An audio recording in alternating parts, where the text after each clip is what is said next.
All right. So, you know, it's hard to ignore a case like the Dominique Pelicot one in Yep. France, right?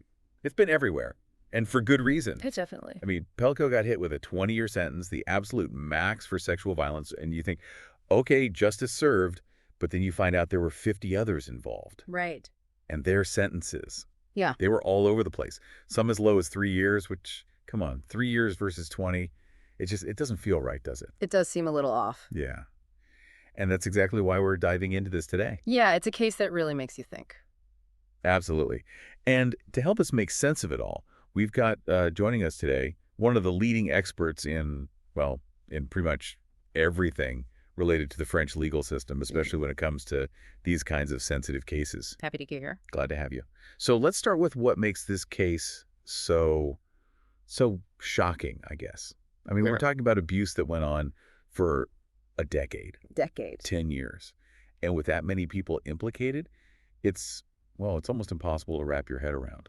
It's definitely a case that brings up a lot of questions about, systemic issues, not just individual actions. Yeah, it's not just the sheer scale of it, right?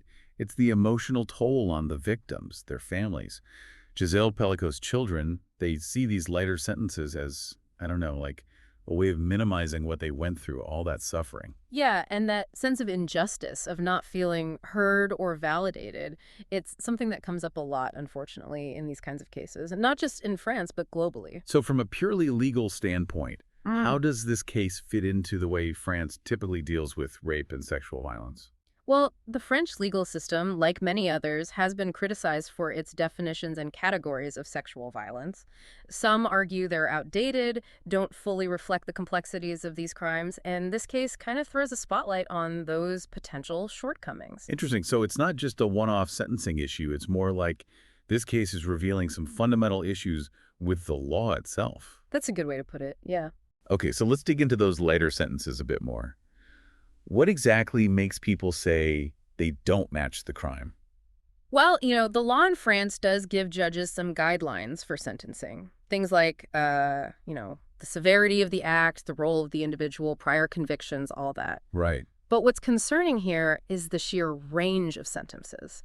It raises the question of whether those factors were applied consistently. If not, that erodes trust in the system, right? It makes people wonder if justice is just a roll of the dice. That's a good point. It almost makes it seem like coming forward, reporting these crimes, is a losing battle from the start. Sadly, that can be a perception, yeah. But, whenever we talk about changing laws, especially making them tougher, there's always that concern about unintended consequences. Could making the laws tougher on sexual violence actually create loopholes that others could exploit? It's a tricky balance, no doubt. Yeah. Any reform has to be very carefully thought out. But the goal shouldn't just be harsher punishment. Right. It's about creating a system that truly protects victims, supports them, while still making sure the process is fair.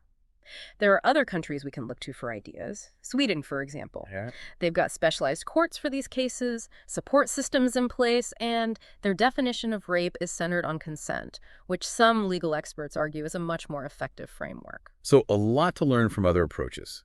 Now, for those of you listening, this is where it gets real. Were the sentences in this case just? Can any legal system really handle this level of systemic abuse?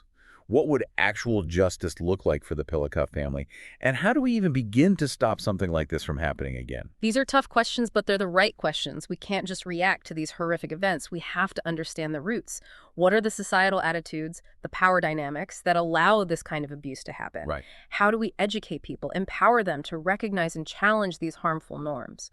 It's a big problem, a complex problem, and there's no easy answer. You've definitely given us a lot to think about. And honestly, I'm walking away with more questions than answers. Yeah. But I guess that's the beauty of a deep dive, isn't it? It's about sparking that conversation, starting that journey of understanding.